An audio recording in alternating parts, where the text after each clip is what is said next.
ओम नमः शिवाय। हर हर महादेव। सावन मास के महत्व की कथा। सावन मास में प्रतिदिन कथाओं का श्रवण करना चाहिए और भगवान शिव का पूजन करना चाहिए। कहते हैं कि सावन के महीने में जितना महत्व कथाओं के श्रवण का होता है उतना ही महत्व होता है भगवान शिव की पूजा का। बहुत प्राचीन समय की बात है। एक गांव में चंदू नाम का एक गरीब ब्राह्मण रहता था। वह अत्यंत शिव भक्त था और हर दिन शिवलिंग पर जल चढ़ाता, बेलपत्र अर्पित करता और प्रतिदिन एक माला ओम नमः शिवाय मंत्र का जाप करता था। चंदू का नियम था प्रतिदिन भगवान शिव के सामने बैठ करके जब तक अपनी एक माला पूरी नहीं कर लेता वह जल भी नहीं पीता था। भगवान शिव के सामने ओम नमः शिवाय मंत्र का जाप करता, बेलपत्र चढ़ाता और भगवान के सामने दीपक जलाता था। एक बार सावन का महीना आया और चंदू ने निश्चय किया कि वह पूरे मास भगवान शिव को 11 बेलपत्र समर्पित करेगा। उसके पास धन तो था नहीं, गरीब था। अब उसने नियम बना लिया कि वह पूरे महीने, सावन के पूरे महीने 11 बेलपत्र भगवान शिव को समर्पित करेगा। एक भी कम नहीं और ना एक ज़्यादा। क्योंकि कहते हैं कि भगवान के लिए कोई भी नियम बना लीजिए, एक नियम बना लीजिए। उसने निश्चय किया और हर दिन शिव मंदिर जाकर जलाभिषेक करता और भगवान के सामने दीपक जलाता, 11 बेलपत्र भगवान को समर्पित करता और भगवान के सामने बैठ कर के एक माला जाप करता था। कठिन परिस्थितियों में भी वह बेलपत्र, जल और दीपक जलाना नहीं भूलता था। कितनी भी परेशानी आ जाए, आंधी आए, तूफान आए, कुछ भी आए, लेकिन उसका जो नियम था वो अटल था। वह प्रतिदिन बेलपत्र चढ़ाता था।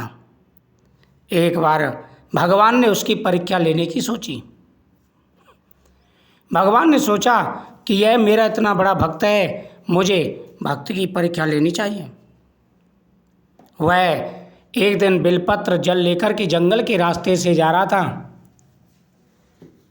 भगवान शिव एक गरीब व्यक्ति का, असहाय वृद्ध व्यक्ति का रूप धारण करके रास्ते में सो गई और वह कराने लगे।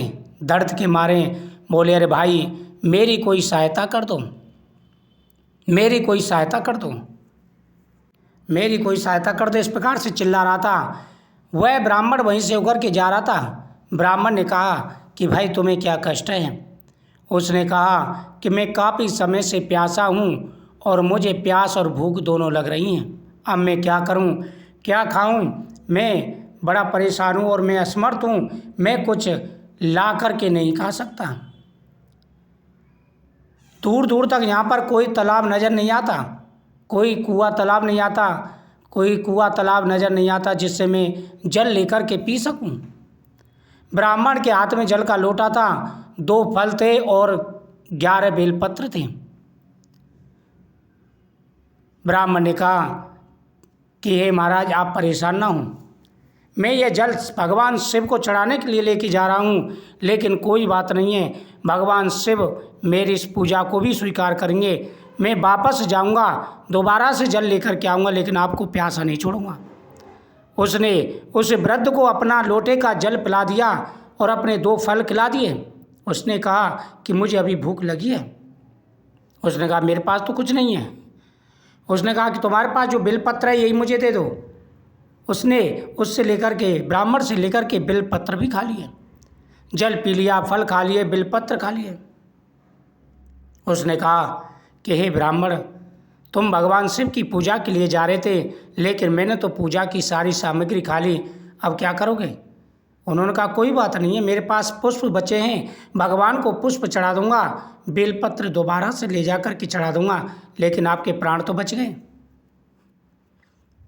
भगवान शिव उसकी इस भक्ति को देख कर के बड़े प्रसन्न हुए और उसे दर्शन देकर के कहा कि हे भक्त, मैं तुम्हारी इस दयालुता से भी प्रसन्न हुआ।